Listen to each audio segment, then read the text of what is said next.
Today I will walk you through from start to finish the design of this wedding guest table place marker using Lightburn. If my videos are of any help to you whatsoever, please consider a like and subscribe. It costs nothing. Thank you very much. On screen now is my original design. I have dragged a few elements onto the screen that we will be using in this walkthrough. Let's get started.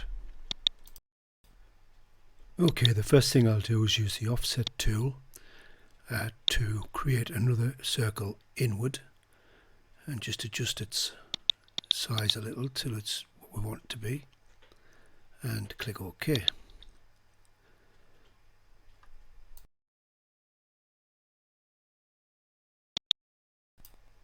We'll create the rectangular section now.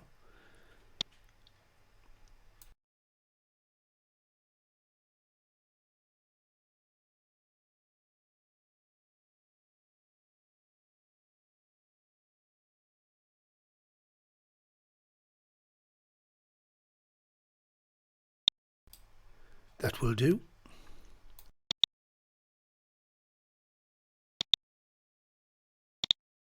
Use the vertical centering tool to make sure everything is lined up straight. Select the rectangle and the inner circle, then onto the Boolean tool to weld them both together. Now, I think I messed this up a little bit, so bear with me while I fiddle about. That's what I should have used, and instead I use that.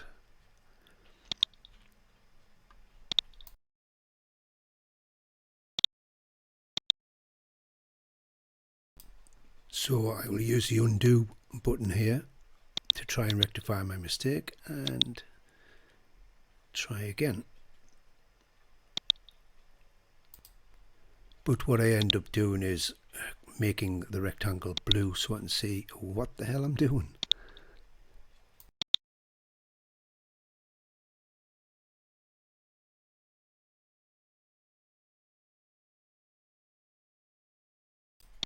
So choosing the correct option here,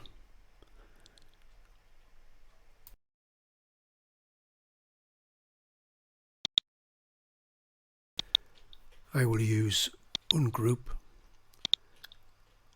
and get rid of that extra bit of circle by using the delete key. Okay, so now I'm going to have to redraw the rectangle. I did do two originally, trying to be clever, and it didn't quite work out.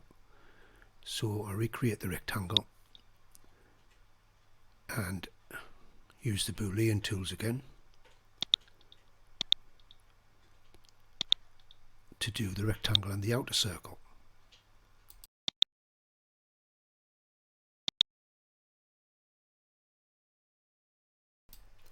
This time, after going through the choices, going back to the first and using that option.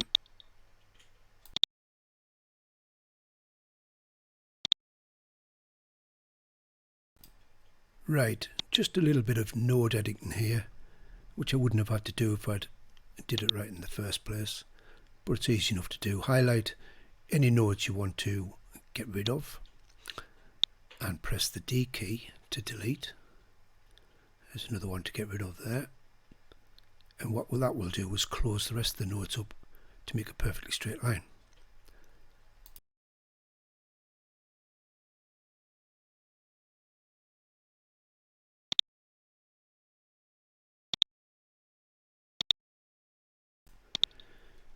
Okay, now we'll give this rectangle a nice curved corner using 10 here, which I know is too big, just to show what it looks like. Change my mind by using the backspace key, the undo key rather, and then I go down to the number and change it to 5, and there's a nice little gentle rounded corner.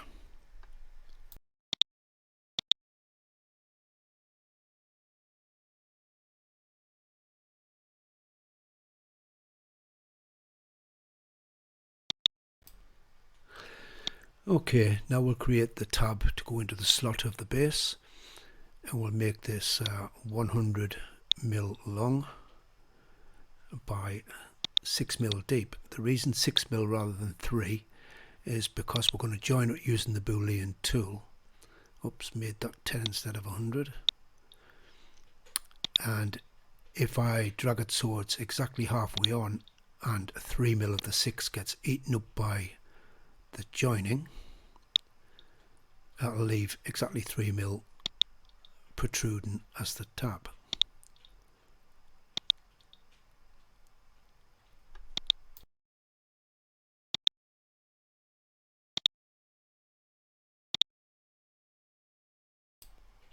Like so.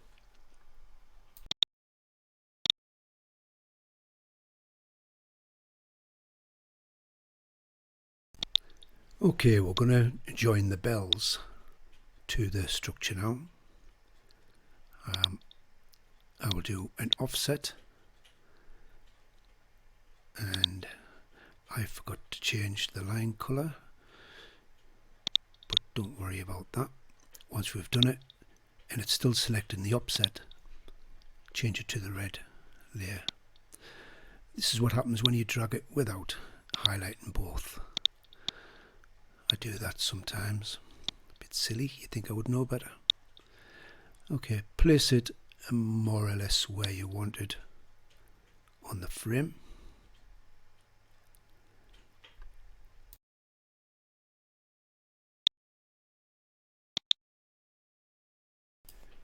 Right, I'm going to duplicate this offset. So I have two of them. You'll see why in a second. One is already highlighted, so don't worry about that. Select the inner circle and then the Boolean tool.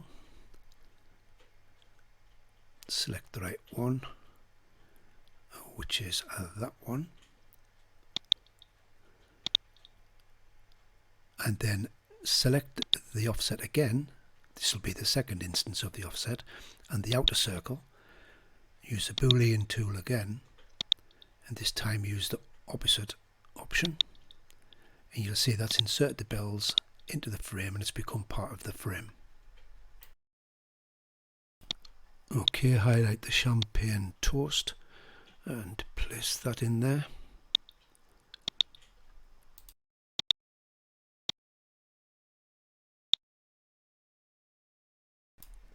Okay, same thing with the flowers. We're creating an offset. All the measurements are still in there from when we did the bells. So put one offset around and then place it where you want it on the frame. This is where my OCD comes out because I'm terrible. I have to get things exactly centered.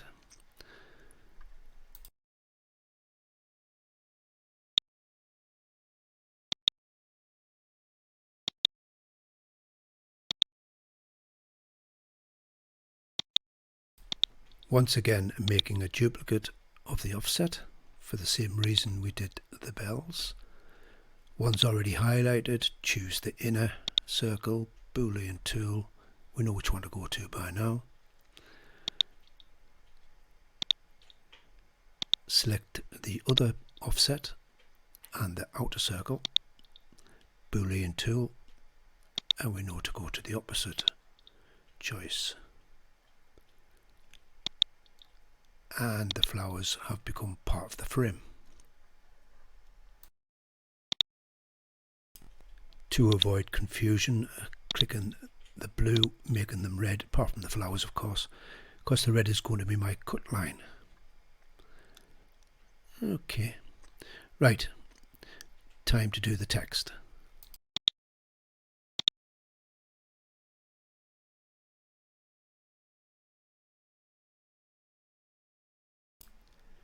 Typing out wedding guest in whatever font is already selected, and once we've done that, we'll put it on the black layer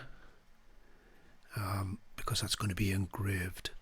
So I'll choose the font I want, and yep, there we have it. I like that font. So like I said, change it from the red layer to the black layer. Okay, now we are going to turn this into a path so it's no longer editable as a font, and we can pick up the guest and move it exactly where we want.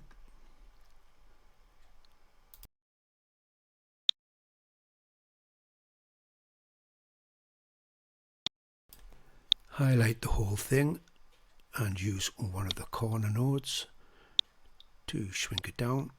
Holding Control while you do so keeps the aspect ratio correct.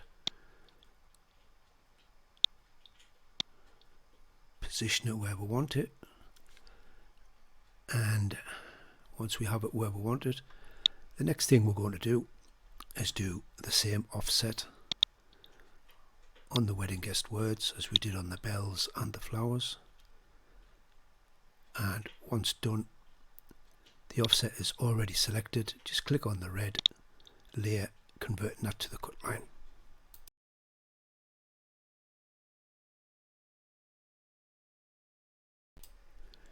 Okay, back to the Boolean tool again.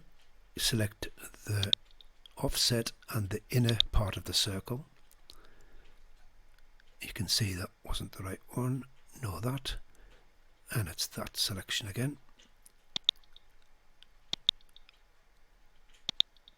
And that's welded the wedding guest to the frame.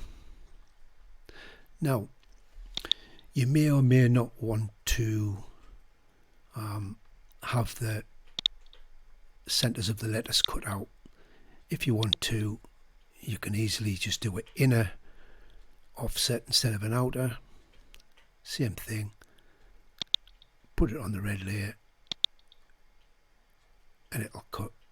I won't do the whole words. You may not want to do that anyway, because sometimes it can get a little bit thin and flimsy. Okay, so the next stage is to create the base. Checking on the width of the project first, because I want to make the base the same length as the width of the project, if that makes any sense, just for stability.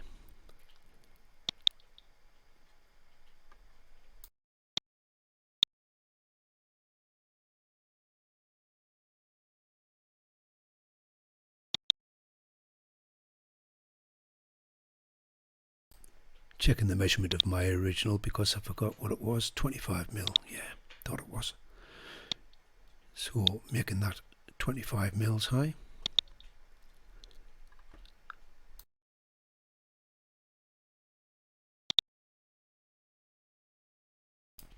Using the measuring tool to remind myself how long that tab is. So 100mm. So I know how long to make the slot. So I make the slot 100mm, and I make the height of the slot 3mm, which is the plywood thickness I'm working with here. So the slot will fit exactly the tab. Okay, use the target tool to center that into the base and round the corners off using the tool we used earlier.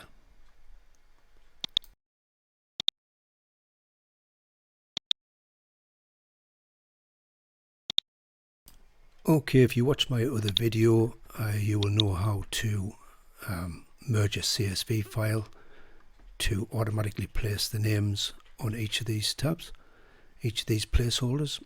If you haven't seen that video, hopefully I've put a link somewhere up top of the screen there, but YouTube's a bit strange that way. And that is all there is to it. Please like and subscribe, and thanks for watching.